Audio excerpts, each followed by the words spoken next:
Hi friends, இன்னைக்கு நம்ம PV அறுசுவை குக்கிங் சேனல்ல வாழைப்பழ அல்வா செய்ய போறோம். அது எப்படி செய்யறதுன்னு பார்க்கலாம் வாங்க. நான் வாழைப்பழம் ஒரு 10 வாழைப்பழம் எடுத்து தோல் உரிச்சு வச்சிருக்கிறேன். அதை மிக்சி ஜார்ல சேர்த்து நல்லா அரைச்சி எடுத்துக்கலாம். இப்ப பாருங்க, நம்ம வாழைப்பழத்தை நல்லா அரைச்சி எடுத்துட்டு வந்து ஒரு பாத்திரத்துல வச்சிருக்கிறோம். இப்போ வாழைப்பழ அல்வா எப்படி செய்யறதுன்னு பார்க்கலாம் வாங்க. அடுப்பு ஆன் பண்ணி நம்ம இந்த மாதிரி ஒரு கடாய் வச்சுக்கலாம். கடாய் நல்லா காயட்டும். இப்ப கடாய் நல்லா காய்ஞ்சிருச்சு. நம்ம முந்திரி திராட்சை வச்சிருக்கிறோம். அது பொரிக்கிறதுக்கோசரம் நெய் ஒரு ஸ்பூன் ஊற்றிக்கலாம். இந்த சூட்லயே முந்திரி திராட்சை போட்டு வறுத்து எடுத்துக்கலாம்.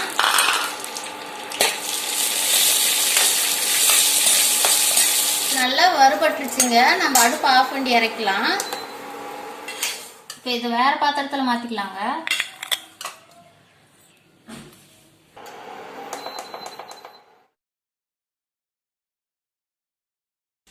அதே கடாயை அடுப்பில் வச்சுக்கலாங்க. இப்போ நம்ம வாழைப்பழம் அரைச்சி வச்சுருக்குறோங்க, அதை கடாயில் சேர்த்துக்கலாம். அடுப்பு அனல் கம்மியாக வச்சு நீங்கள் இந்த மாதிரி கிண்டிகிட்டே இருங்க. கிண்டாம விட்டுறாதீங்க, தீஞ்சு போயிடும்.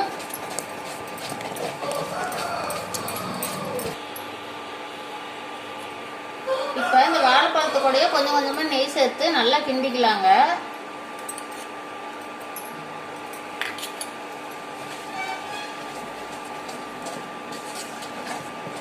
நெய் நான் இன்னொரு ஸ்பூன் சேர்த்துக்கிறேங்க. அப்பப்போதைக்கு நெய் ஊற்றி ஊற்றி நல்லா கிளறி விட்டுக்கிட்டே இருங்க.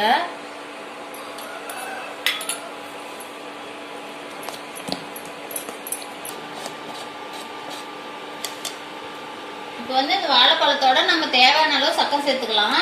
பழத்துலேயே இனிப்பு இருக்குங்க, அதனால சர்க்கரை கம்மியாக சேர்த்துக்கலாம்.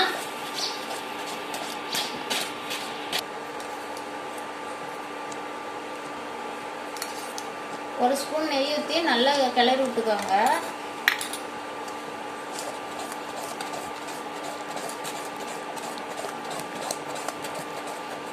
கலர் சேர்த்துக்கிறோம் இதுலயே.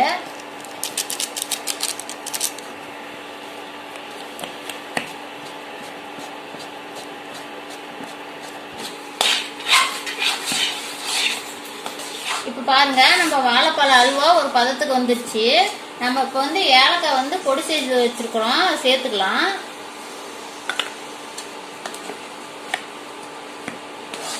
நல்லா ஏலக்காய் பொடி சேர்த்து நல்லா கிளறி விட்டுக்கலாம்.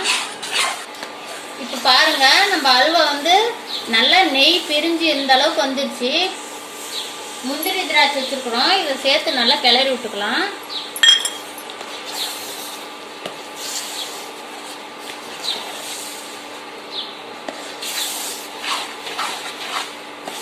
இப்போ நம்ம வாழைப்பழ அல்வா ரெடி ஆயிடுச்சு. அடுப்பு ஆஃப் பண்ணி இறக்கலாங்க. இப்போ நம்ம இந்த மாதிரி பாத்திரத்துல நெய் தொடை வச்சிருக்கிறோங்க. நம்ம கடாயிலிருந்து இப்போ அல்வாவை மாத்திக்கலாம் இந்த பாத்திரத்துக்கு.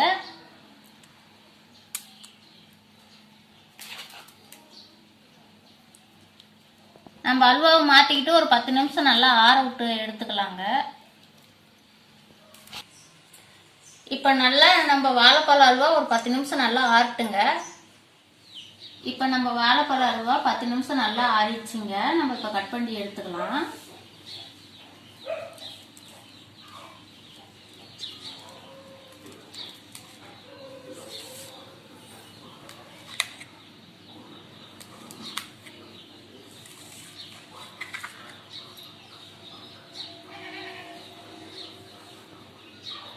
பாருங்க, நம்ம வெறும் வாழைப்பழத்தை வச்சு அல்வா எப்படி செஞ்சிருக்கிறோம்.